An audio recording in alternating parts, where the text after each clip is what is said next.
Good evening, everybody. Today we're going live from the Women Inspiring Network. Women Inspiring Network took shape during the lockdown.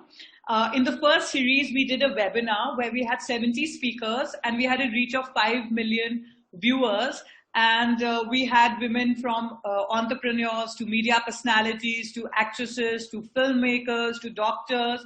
And our second series in May was winning the lockdown series, and we got 100 positive voices of women on video, and which were again, and we actually got real women and homemakers and bakers, entrepreneurs, doctors, the frontline COVID warriors, and those series are up on our platform. And now, of course, we started the Forging the Filmmaker's Dream with our WIN ambassador, Aarti Bagdi, who is a noted filmmaker, and she's won a Filmfare Award, 9 international awards, and 1 award from Government of India for her film Khamakha and Urne Do. So thank you, ma'am, Revathy ma'am, for being with us on our platform. And I'll now ask Aarti to sort of take over, the session with you. Thank you. Thank you, Stuti. Thank you so much for doing such a wonderful initiative of Women Inspiring Network. And hi, guys. I'm Aarti Bagdi. I'm a filmmaker and I've been an ambassador, as Stuti introduced me. So today we have with us one of my most dearest and favorite actresses, Revathy ji. And she's a household name for her variety of works, predominantly in Tamil, Malayalam, Telugu and Hindi cinema. She has won more than several Filmfare Awards, 3 national awards, and also an award for our film Urne Do as the best actress in by the Ministry of Culture in Turkey. Her presence is just so beautiful and so powerful. I'm sure all of you out there, all the people who are watching this are gonna get so much out of this conversation. Hi, ma'am. Hi, Aarti. It's such a pleasure to meet you on a social platform like this. Yes, fabulous initiative. Ma'am, so we shall jump right in, because I have so many questions to ask. And I'm sure all these questions are there in the entire generation of young women who are coming up, wanting to become filmmakers, who are already filmmakers, struggling, whatever they are at space. They're going to derive so much out of the talk that you're going to share with us. So my first question to you is that what was your life before joining films, like in terms of the kind of family, the kind of upbringing you had? Can you share a bit about that? Actually, I'm basically an army kid because my father was in the army and traveled all over, was hardly in Kerala, which is basically my parents' homeland. Both my parents are from Kerala. I was only born in Cochin, but only my summer vacations were there. Otherwise, we were all over. I'm a Kendriya Vidyalaya product. Nice. So, I think till the 9th or 10th, 9th standard, I was in, Kendriya Vidyalaya. And after that, it came to Chennai, and that is where my passion for dance started. So, got into classical dancing in a very serious way. So, if fate had not brought me into movies, I would have been a dancer. So, I would have studied in the music college in Chennai, and I would have been a serious dancer with a dance school and many children dancing with me.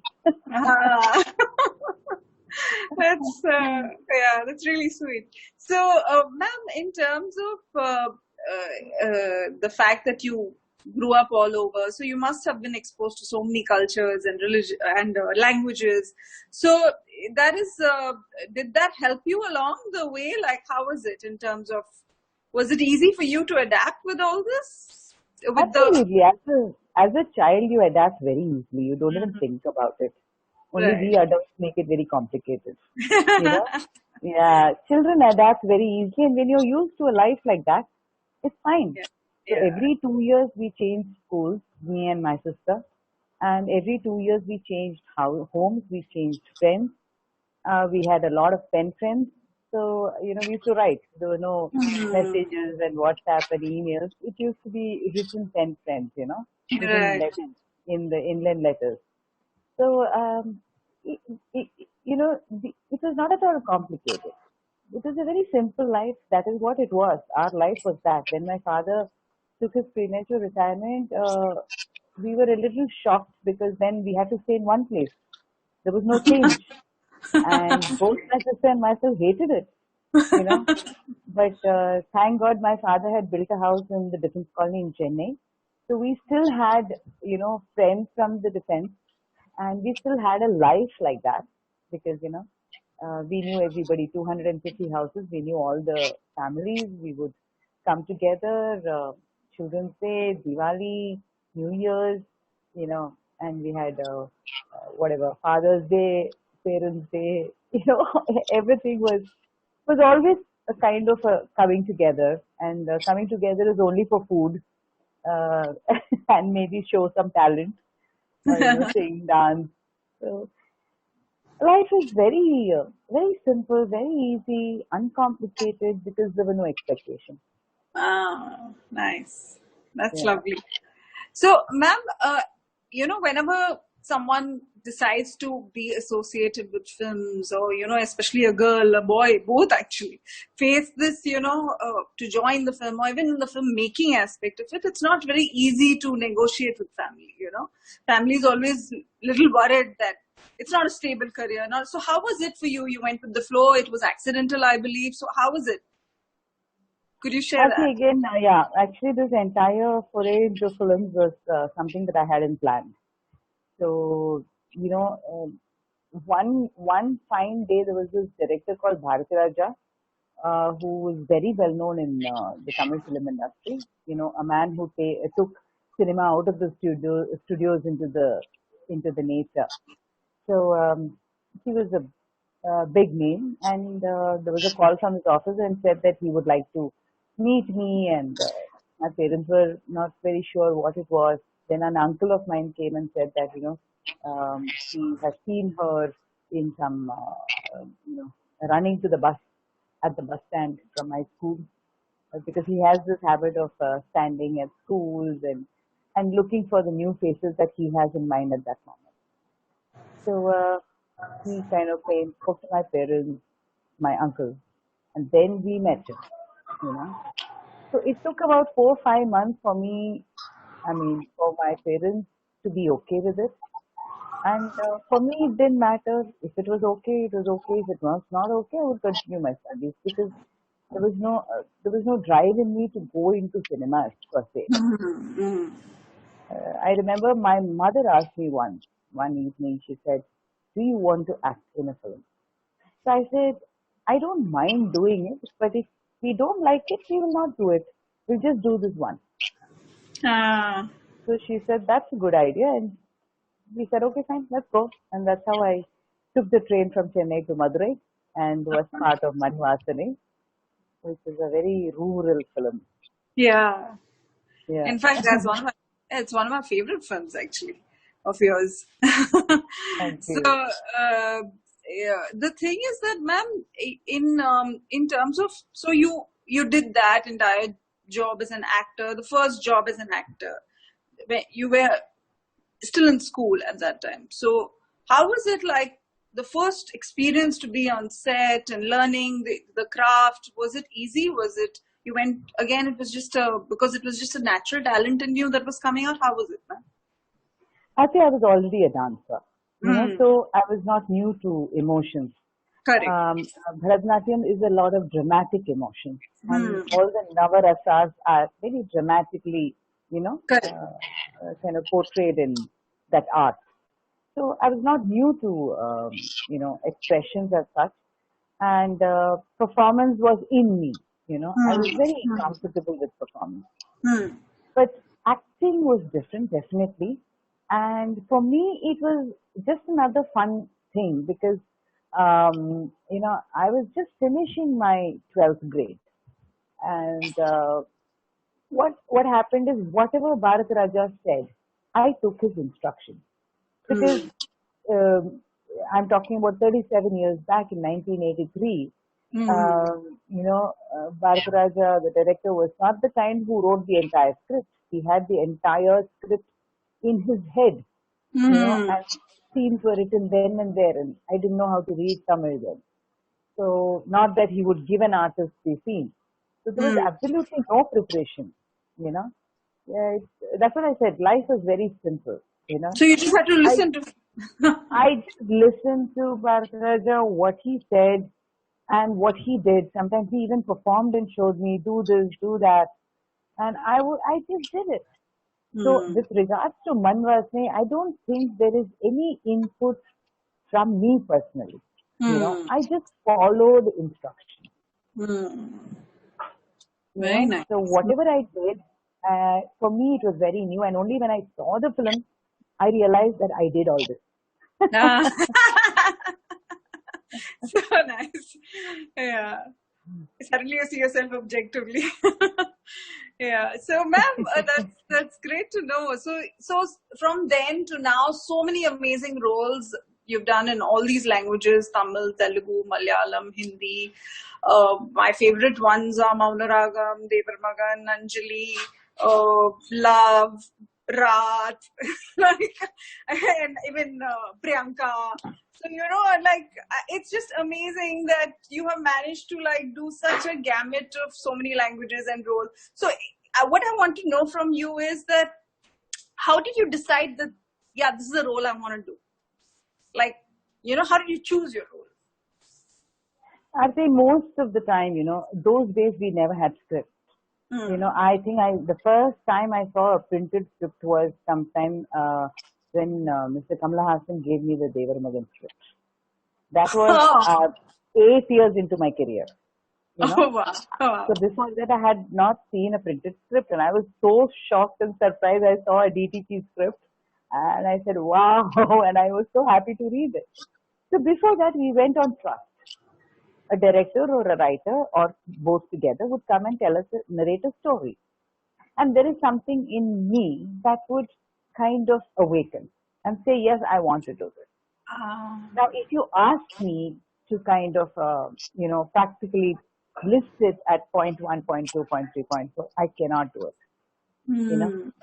So it is something that the character connects with me or the story connects with me, and I decide that this I want to do.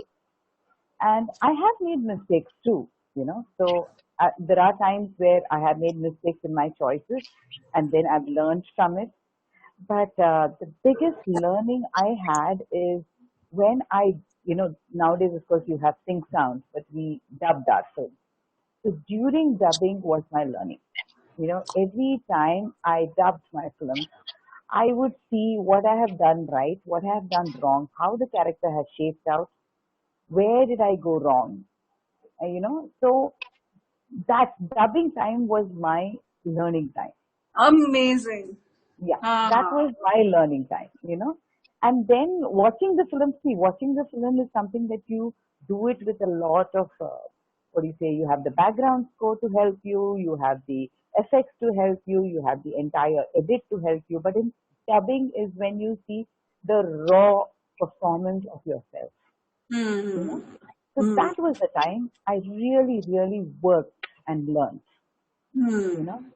So, and choice of characters was, like I said, it was an unconscious thing of wanting to do something different. And most of my films were all commercial films. I very rarely got to do art house films because I started in commercial films, but somewhere down the line, about 5-6 years into my career, some of the art house films came. And if I tell you this, everybody might think, what is this? 83, I started my career. Okay. And the first time I watched world cinema was somewhere in 89, 90. Wow. I was not even aware of film festivals. Yeah. Yeah. I would very rarely watch movies. But I did this movie called Anjali, and Madhu Ambat was a cinematographer. So there was an international film festival in coming to Chennai. Correct. And he said, Revathy, take these 10 days off. Don't work. I want you to see these. So I just obeyed. he listed out the films and I sat very obediently went and watched the film. That opened my eyes like, wow. Yeah. Oh my God, there is cinema like this. It was the very next year, it was in Calcutta. I went for the entire 14 days, saw 5 Amazing. films a day, sat Wow. with Mrinalda, who was sitting under the tree and talking to people who wanted to listen. And those days, film festivals were real film festivals, where, Mrinalda would be sitting under a tree, he'll watch a film, he'll be sitting and drinking a cup of tea, and if there are a few people asking questions, he would just talk. There was no planned effort of interviews or interactions. Things happened, so consecutively 3 years I went to film festivals. Wonderful. That must have and really that is when, evolved your way of thinking, performance, choosing cinema. Amazing. So then slowly things changed. How I chose my films, what was how my performance. So it was truly my own journey. With several teachers in my journey. Wonderful. Very nice. So that means before you actually took on cinema, was there anyone, any cinema that influenced you already? Like you must have been watching a lot of Tamil, Telugu, and Malayalam cinema while you were growing up, also, right? So was there anything that influenced, or you were completely cut off from all that? We were not exposed to cinema much. Basically, in the army background, everything is planned by the parents. Right. They decide what the children should see, what they shouldn't see. So there would be this Saturday movie going, which is there in army, culture. So every Saturday or Friday or something, there'll be a movie. But before that, there'll be a circular which says whether the child can watch it or not. And the child is below 12. Oh. Not like today. Yeah. So, I'm again, I have to keep reminding you, I'm talking about the early 1980s. Correct. Yeah. So it was very different. A 16-year-old, when I entered film, I was 17. A 17-year-old me those days and a 17-year-old young girl or boy these days is entirely different. They're much more aware. They know. I didn't even know how to put on lipstick the right way. At the age of 17. So everything was very new to me. Everything was inspiring. I was awestruck with everything. So, life was simpler because there were no expectations. Yeah. No, you're true. I like that. Yeah. No, but that's right, ma'am, because actually even while growing up, even I was not exposed to world cinema at all. We were a normal family. We just went to the theater, saw our mainstream cinema, came back. So we grew up. Yeah, so it was never, so it was only after that I did my post-graduation education. That's when we did film studies, I realized, oh, there is this also, there's Russian cinema also. There's, there's suddenly something else is opening up in your. So you're watching content in a very different way then. It's, that I think really helps you. So coming back to now, now when all this helped you choose the roles, all this exposure that helped you, then there came a time when you actually chose to direct films. So in fact, Mitra is one of my favorite films. As I think I remember I saw it in the theater and I was like, what a fresh film. Completely in that time for Mitra to come out and the way it was marketed also was so unique, I felt. So Mitra, then even Filmilenge, had so much heart. So both, and then I think you've done some, you've been a part of the anthology of Kerala Cafe and Mumbai Cutting as well. So there's been a journey you've chosen, films that you want to direct. So what is it? How do you decide which is the film what is the subject that you wish to direct? So how does that work for you? Actually, as I was an actor around the 90s, my husband and myself, Suresh and myself at that time had a company and we were into a lot of television, production. So during that time, we thought of a series where actors and actresses directed, because it was in me. So Suresh said, "Why don't you do that? You know, let's select short stories, or we can ask the actors." And we made a series called Chinna Chinna Asai. You know, Of which is, course, I've yeah. seen that. So Chinna Chinna Asai is a complete series where people like Khushbu, Suhasini, Gautami, Vikram, all of us, Kira, everybody directed, Right. Rohini. So it was fun, So it was a short 3 or 4 episode kind of a thing, which each of us directed. Hmm. That was the time I really enjoyed the pre-production, the writing, because I worked on with them, with each of them in writing the script. Then the complete shoot was, in my care. I would go and take care of that. And then the post production, the editing and everything, it was great fun. So that kind of, led me to understand myself. I did a short film called Pooja. Right. So since then, I decided that I'm going to be directing. I would like to direct. So the subject happened from a friend of mine, Priya. She kind of came and told me a subject which was supposed to be basically Tamil and maybe Hindi. But then we sat on it, we worked on it, and we said, let's take it all the way to America.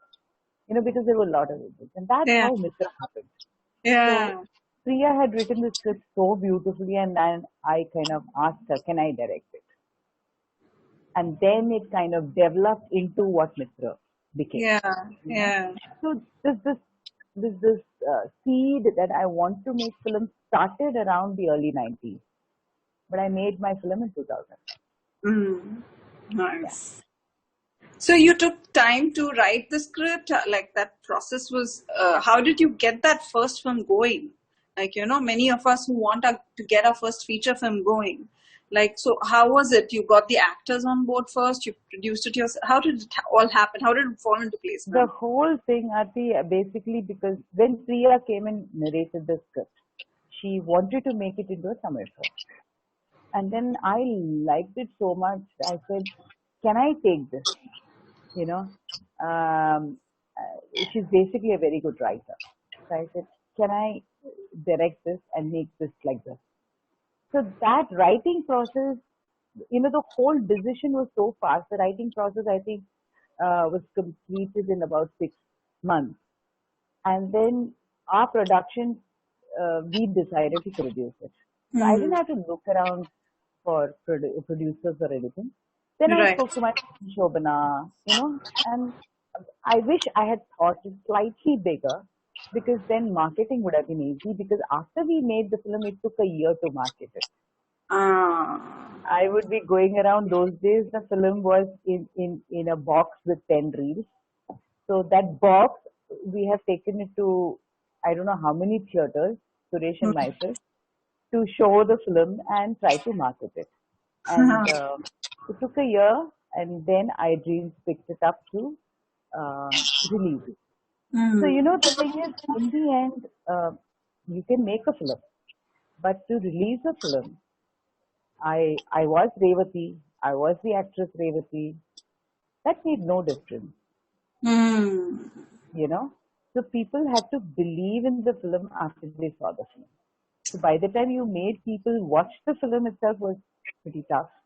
And then, then somehow iDreams picked it up and they released the film. That was nice. Yeah. But we showed it to so many people. Nice. I remember.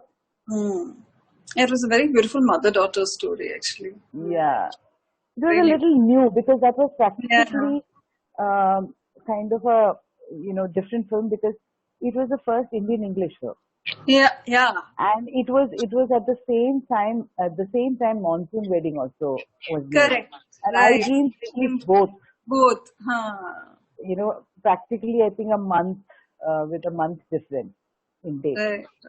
So both were the first Indian English film. Monsoon Wedding was, from a director who's so well known. and Mitra was from an unknown director. So these were the two films that happened. Nice, wonderful, ma'am. So, in terms of now the fact that you were working as an actor, there are characters that you were playing, and then as a director, you were developing characters also. So, in terms of the creative process, how do you differentiate between what is the creative process that goes as an actor when you're working on roles, and as a director when you're building characters? That's actually very interesting. As an actor, I just go by my instinct, Aarti. Either I like it or I don't like it. Very rarely I sit on the fence for a while. That is very rare. I sit and I wonder, and I try to measure: do I, don't I want to do it? Do I want to do it? Kind of a thing. But otherwise, I just go by my instinct. I do it or I don't do it. But when it comes to working on a script which I want to direct, basically, I think as a director, I realized that I love telling stories about human relationships. I like that because I feel there is so much to talk about, so many layers to talk about, so much to explore. And for me, I like a happy film. In the sense, when you walk out of a theater, I'd like to leave people with a thought. Correct. And a thought of looking forward and being optimistic and positive. That is what I am. So I like doing that actually, even with my films, Right. I love realistic films. I enjoy watching them, but I don't think I can make those kind of films. The hard hitting reality, that kind of a thing. I don't think I can make that. For me, I can make a very realistic, personal, personal travel relationship stories. And but in the end, I always like to throw a ray of light. So when I choose characters as a filmmaker, writer, it's always about characters that have evolved, that have had a journey. I don't like them going down the downside totally. I'd like them to also raise their head. So that is something that I look at but as an actor, I don't mind doing anything. It just has to just give that inspiration. Nice. That is so good. It's like you're able to say what you want to say in that inspiring way, and then do those roles also that give you a kick. Yeah. Nice. Yeah. So, ma'am, coming to all this work as an actor, as a director, as a producer, so what is that? What is that driving mantra that you live by? That actually helps you go through your day. What is that 1, 2, 3 things that you definitely live by to make sure there is some excellence that you have achieved? So if you could partake some of that wisdom with us. I really don't have a specific mantra, and I don't live by a very great routine. Somehow my parents have brought me up with amazing routine, both my father and mother. But I slackened in my routine. My life was very different in the sense when I got married and then when I separated. Things were like a lot of ups and downs emotionally in every way. But the only thing that kept me going is whatever I did, even if it was cleaning the stove in the kitchen, I want to do it with perfection. If I cannot do it, I'd rather stay out of it. So that was my only thing. Whenever I did something, I would like to do it to the T, or stay out of it. So there would be months where I would just say, okay, forget it, I can't do it. Like even today, frankly speaking, I have tried writing, Aarti, and I'm so bad at it. Because I realized that I am, there is no writer in me. But if you give me a written material, and if it inspires me, then I can sit and correct it, connect it, put the visuals together and make it an interesting piece. Okay. But if you give me a plain paper and ask me to write, I find it extremely difficult. So accepting what I cannot do is, I think, my strength. Amazing. I think most of us fail there. I think not being able to accept what you cannot do. You always are trying to be over ambitious with ourselves, you know. And then we end I've decided, Aarti, there are certain things certain people can do. Yeah. Okay, like, okay, fine. I'm a filmmaker. I am able to translate written material into visuals. That itself is wonderful. You don't have to, start from the seed. Yeah. I mean, if you have the talent, great. But I'm saying you don't have to. Right. So you can have a writer, you can be a director, you have a cinematographer. Don't go into his space and try to understand lenses. You have the knowledge. You have a music director. It is about putting a great team together to make a good film. Good. So, and in the end, it is man management. How do you, as the captain, put these things together? Both creatively and emotionally.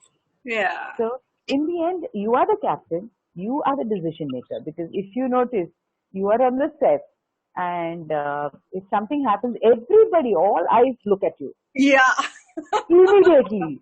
And then you're like, okay, I have to make the decision. Okay, is it red or blue? Okay, is it dark or light?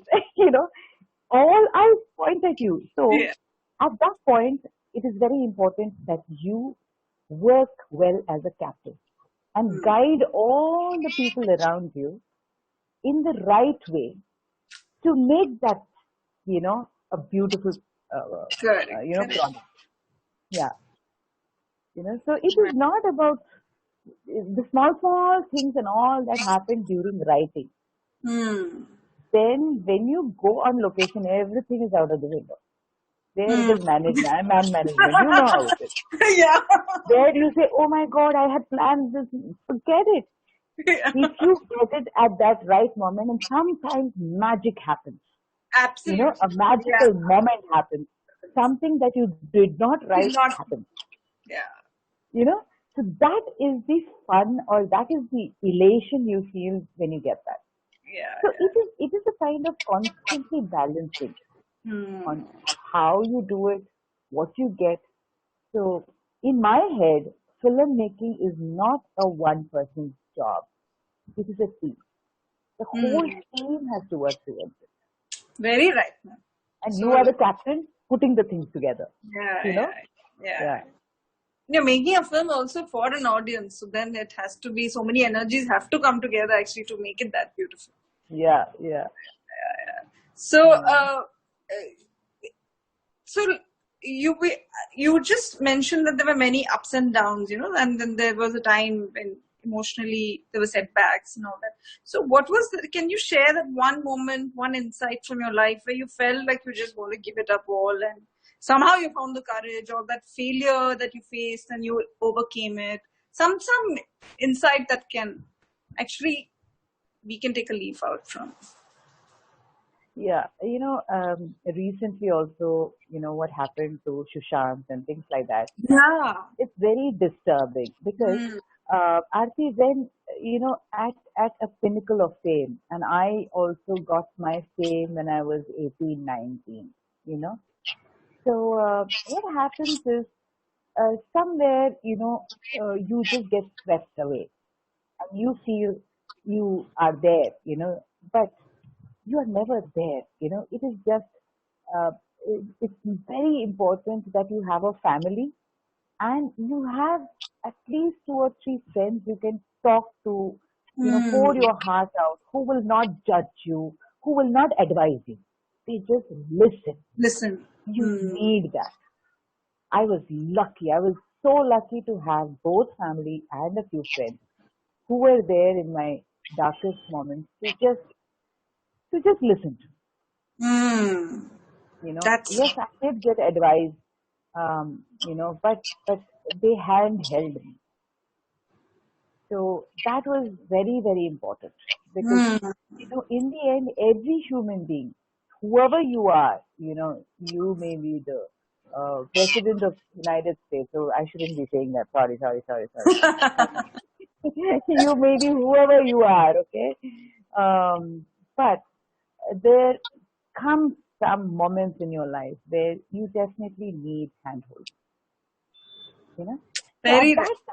time, at that time you need one person whom you can just be. You can just be with. Nobody, nobody judging you.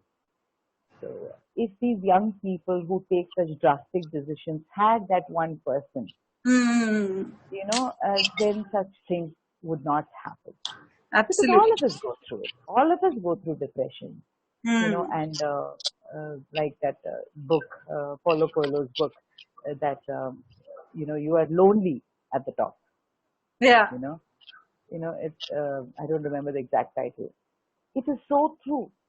You are lonely at the top because you don't know whom. And if there is if Mr. Shah Rukh Khan sheds a tear, people will say, "Arey, he has everything. Why is he shedding a tear?"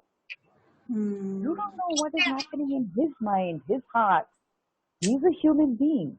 Correct. So these are things where these are times when you feel that you need this, somewhere that total trusting people. So I had that RPM. That is why, though I had a lot of ups and downs, maybe between 2004 to about 2014, 10 years of, totally irrational thoughts, wondering whether I should continue or run away, just go do something else. At one point, I wanted to just go to a seaside resort and be a waitress. I wanted to just go away. Then Arundhati Nag, she pulled me into theatre. She kind of gave me a sudden rejuvenation of an actor. I saw amazing stuff in those 2-3 years. So I was lucky. I had people who held my hand and took me through. They may not know, but they did. Wonderful. So that is important. Yeah. And I think that is that's such brilliant advice, that you should have those 2-3 people whom you can just talk to without any inhibitions. I think that actually just talking lessens the load also. Yes, definitely. And talking without any inhibition. You are angry, you hate somebody, you want to say everything out, get it all out. Yeah, get it all out. Yeah, because celebrities are constantly under limelight. You're not able to say anything, you're not able to do anything, you can't even make a face, you can't have a tear in your eye. The pressure is a lot. And hats off to the youngsters these days. I didn't have this kind of pressure. When I was young in my profession.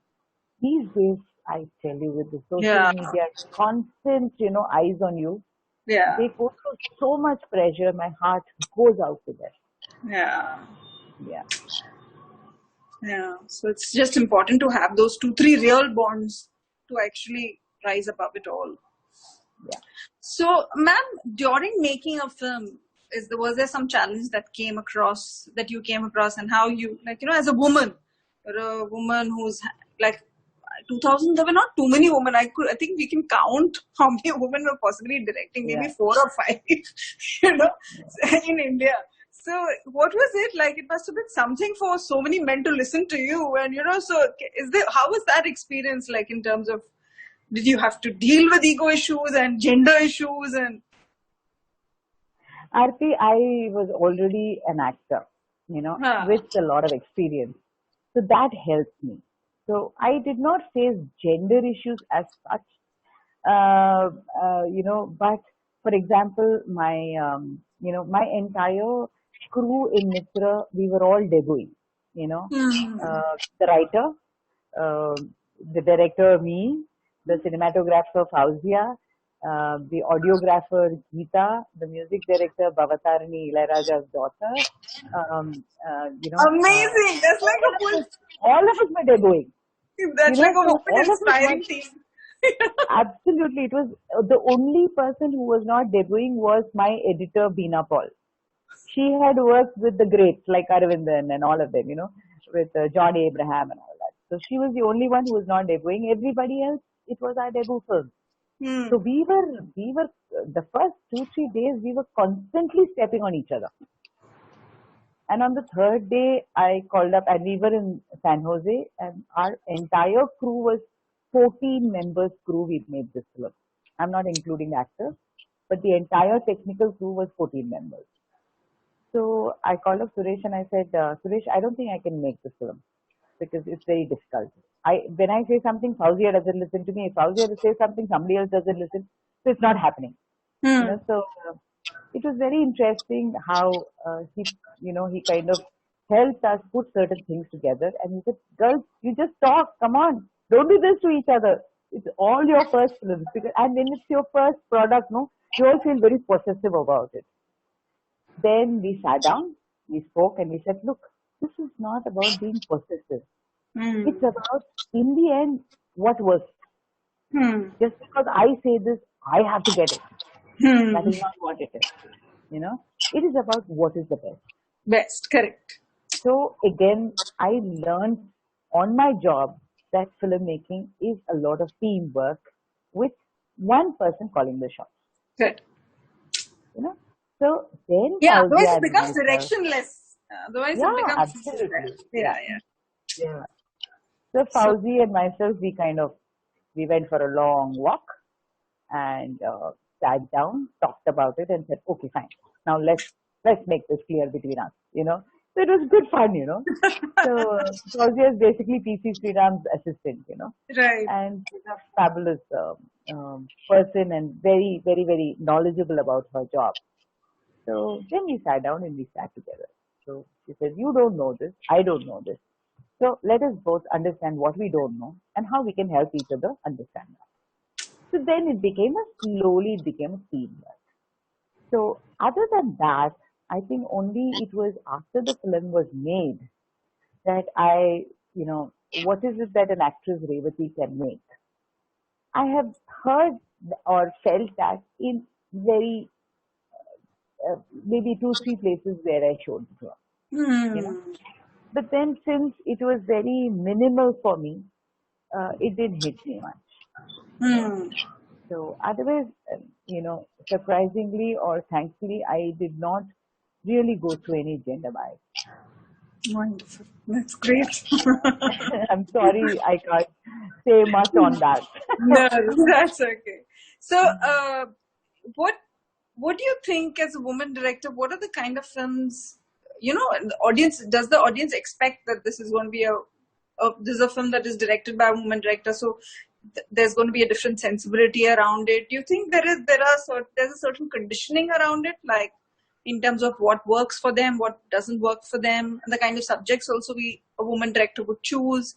So they're not as commercial as a normal mainstream filmmaker would make. Like there are probably we don't end up getting that mileage in the box office, as a woman director. I don't think that kind of numbers we are able to garner. So what do you think that is there a reason that we are in that gamut of making sensitively oriented films or critically acclaimed films? And that is actually going to be our strength, and that is going to be the future later. So what do you feel, ma'am? I think this again, works from individual point of view. Basically that's the way I think. There have been a couple of directors in Telugu, Vijay Nirmala, who made runaway hits absolutely, commercial, 3 songs, 4, 5 kind of films. She has made those films and has done very well. Achha. So, so again, when we talk about women films, I think these days there is a lot of, I feel we are getting too complicated by talking too much about these things. I feel there are times when people just go to watch a film. Either they connect with it or they don't connect with it. Because once you go into the theater, it is the art that you see on screen. So I think, so it is not always about, I feel it is we as filmmakers, we in the industry and the media that hype up these issues of women film and men film or male directors and female directors.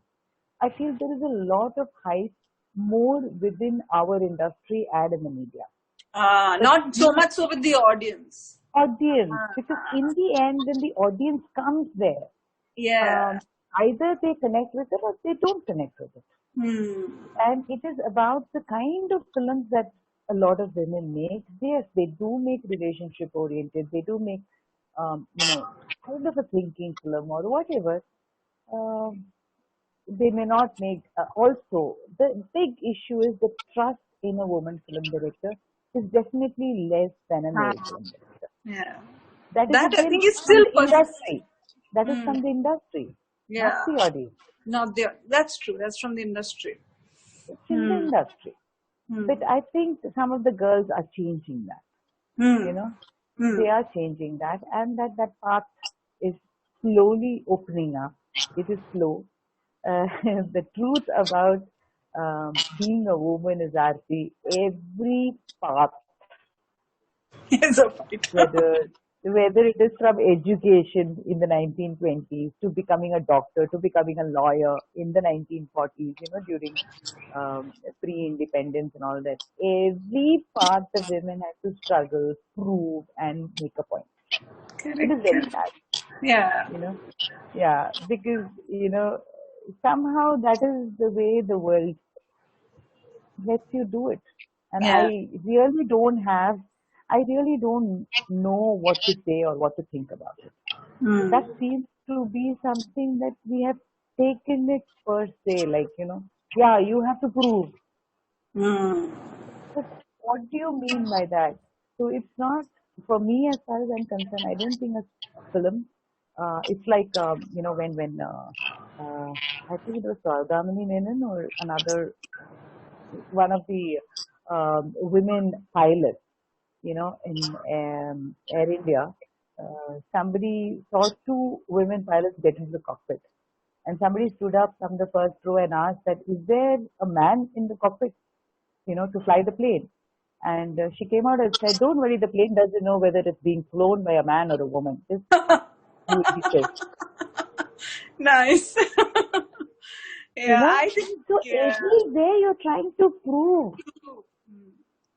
Yeah, so I just feel that now there is an opening, and I feel a lot of corporate houses are believing or trusting women filmmakers more because they stick to budget.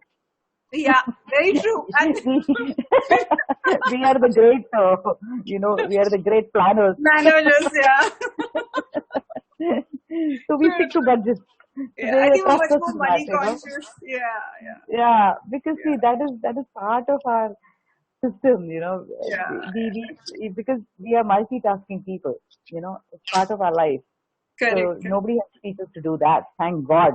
And, so there is a lot of trust, and so in that way, there are more filmmakers, women filmmakers coming and making mainstream cinema. It's really nice to see what Meghna Gulzar is doing and what Zoya Akhtar is doing. Zoya Akhtar is doing. It's really nice. Yes, they are privileged to kids of the industry, but still, they're doing it. Still they're doing it. True. And they're telling good stories also. So it's good. Stories. Yeah. Good cinema, well made. Yeah, well made. Yeah. I agree, ma'am. So, what do you think? What do you look for when you're choosing to hire women in your team, ma'am? As a women who want to come and be part of your network, your system. What is that one thing that you possibly will look when if a woman comes to you, if a candidate comes to you and wants to be a part of your team? Do what you promise to do. When you say, ma'am, I will, I give her a script and I say that, can you, schedule all my locations? Tell me how many locations are there, how many scenes in each location, and how many days you would take in each location if there is a scheduling person. And if she tells me, ma'am, I'll take 2 days, I'm fine with it. You take 2 days, 3 days, 4 days. But when you give me a time, do it. I don't mind giving you a little leeway, but I feel that you should only promise what you can do. If you feel you cannot do, like I keep telling on my set, if something is not there, yeah, it's there. And then, you're busy doing something else and you again ask, is it there? Yeah, it's coming, ma'am. And then I say that, tell me the truth. If it is not there, tell me it is not there so that we can have something else. I'm not going to get angry, upset about that. Right. But, I want the truth. So if you say you will give me your job now, I mean, today or tomorrow or 4 days later, I want that to be done. That's all. Yeah. Whatever you can, just say it. Yeah. If you cannot, ma'am, I'm sorry, I don't think I can do it. I'm absolutely fine with that. So that's my only thing. Nice. That's great. That means you can trust the person that it will be seen through. Whatever, that's why actually then the relationship also becomes richer that way with whatever you have with your team. Yeah. And Aarti, in a project where it's a teamwork, each one, whatever they promise, they have to do it. Otherwise, what happens? Everything crumbles. Yeah. One person doesn't give you something on that specific day because everything is going towards that. Then everything crumbles. So there are 10, 12 people and each one has to do their job. You can't do each other's job either. But if you promise to do it, do it. If you cannot do it, say it. Because you can always, in cinema, you can always plan an alternate. Exactly, so true. Plan B is always there. Plan B has to be there, especially when it is, with so many people. So I always say, we can make a plan B and we can also make a plan C. But try to, put the plan A into effect. Wonderful. So, ma'am, in terms of, we've heard these kind of statements that, women leaders come up with, like Indra Nui says that, a woman can't have it all. So, but today, do you think a woman wants to have it all? And what is your definition of having it all? For me, basically, I like to balance my life. Okay. Yes, I have my child. I am a single parent. I have my passion, which is film career, and I have a bigger passion, which is directing. The actor is there, the director. So I work on balancing it out. And I feel when we have that balance within ourselves, and we are not constantly saying that, oh my God, I have to be here, I have to be there. You have to understand that a balancing itself is a tough one. Correct. So it is not a joke. Yeah. So you just kind of balance it out. And I feel that after so many years, though I shouldn't be saying it, but the truth inside me is after so many years, I got a break. With March, April, May. Yeah. This break actually, suddenly my entire system, everything, my mind and everything is coming to, slowly it has come, to some kind of a rhythm, a balance. And now I am picking up on a different, So it is not that a woman cannot have it all. She can definitely have it all. But we need to understand the balance within ourselves. Very nice. Very nice. That, you can definitely have it all, But yes, there's always that balance that we need to create. And there is nobody who is, what do you say, the be all and end all of anything, because everybody goes through these curves. Correct. It's never there. There is these curves. They may not say it, they may not talk about it. That is, each individual. But we need to understand it's always there. Man, woman, anybody. It is there. Very nice, ma'am. So nice to know that balance is key. And actually to get that balance also is so much effort. So yeah, I'm glad You have to be cognizant of it and then just keep striving towards it. So true, ma'am. Yeah. So, ma'am, is there a favorite poem or a song or something that you seek solace in whenever you are like, and if it's a song, then we would love to hear you sing. I can't. I can't. No, I don't think,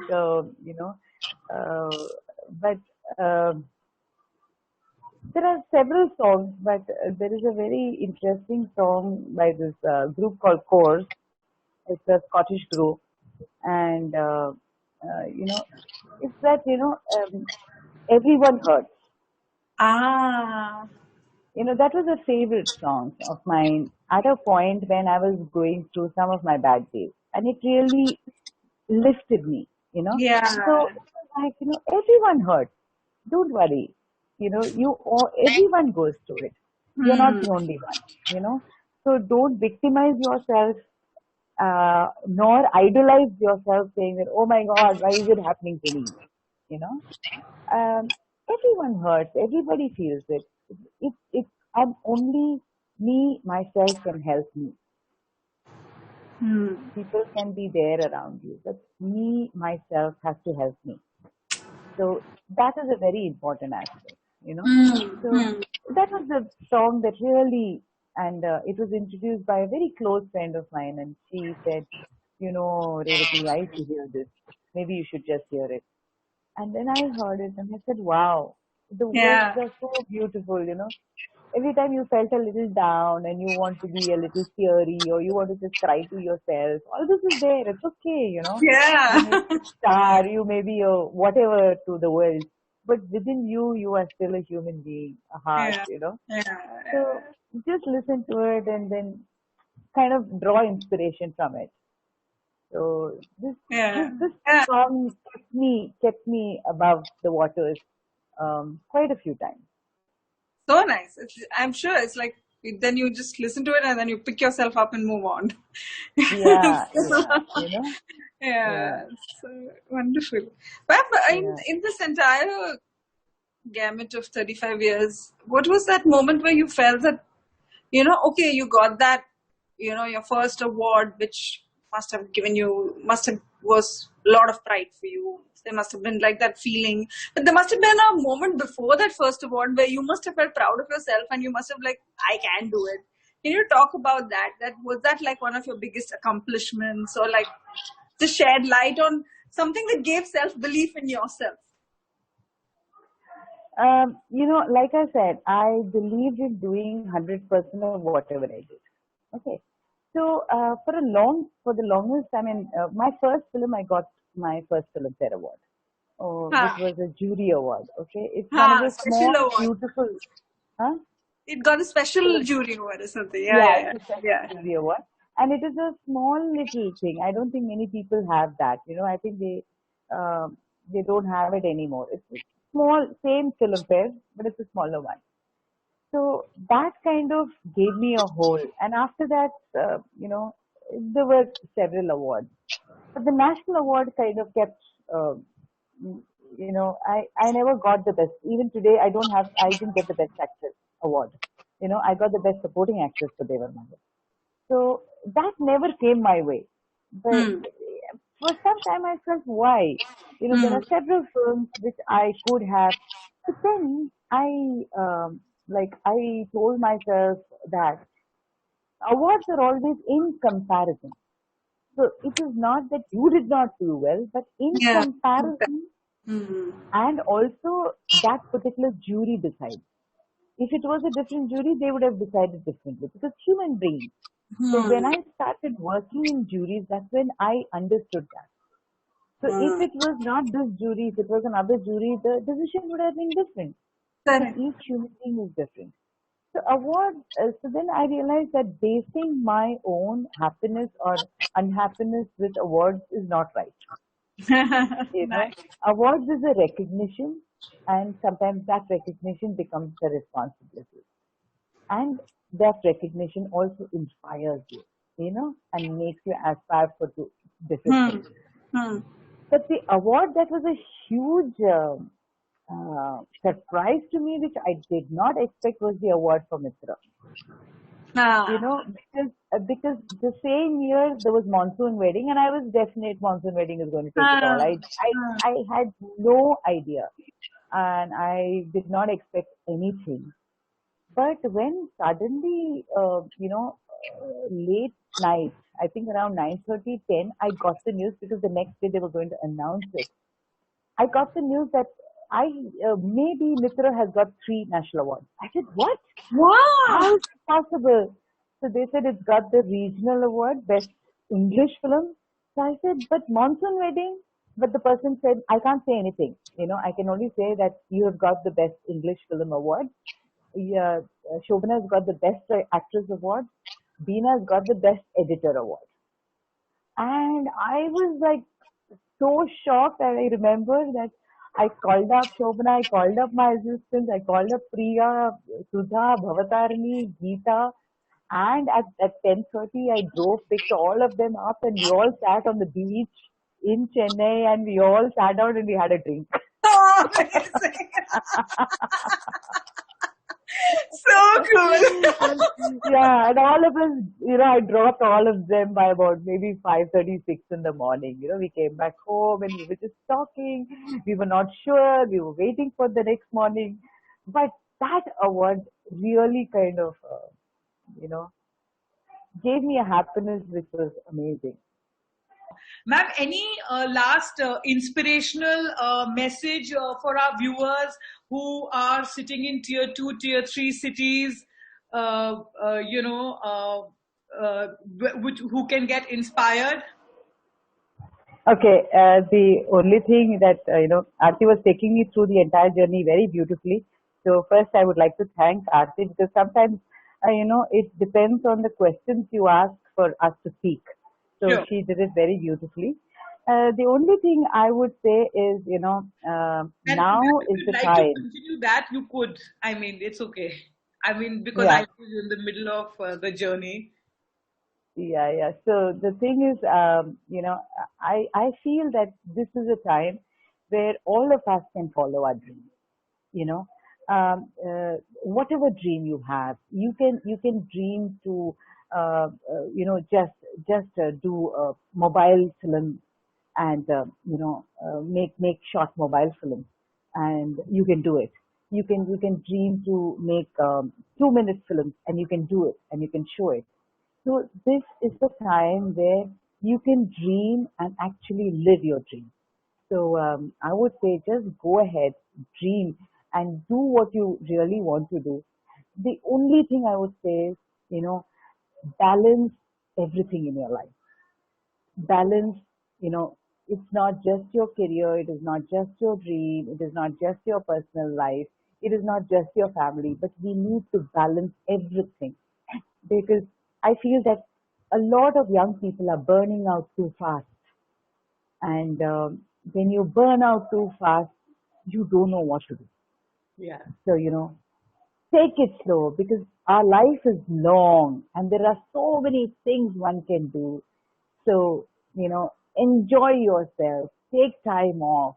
I think this particular lockdown has given us, that time, and it suddenly tells you that look at the sunshine, look at the raindrops, look at the plant next to your house. Do you have a plant in your balcony?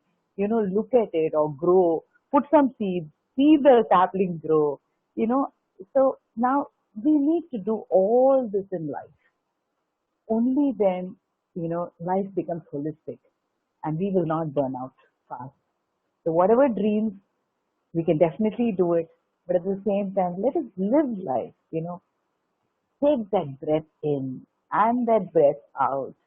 Enjoy every moment because life is not only about having, n number of, followers on Twitter and Facebook. That is not the only life. It is also about, laughing from inside, smiling from inside. So I would say, whatever you dream, you can achieve it, but balance everything. Please balance everything.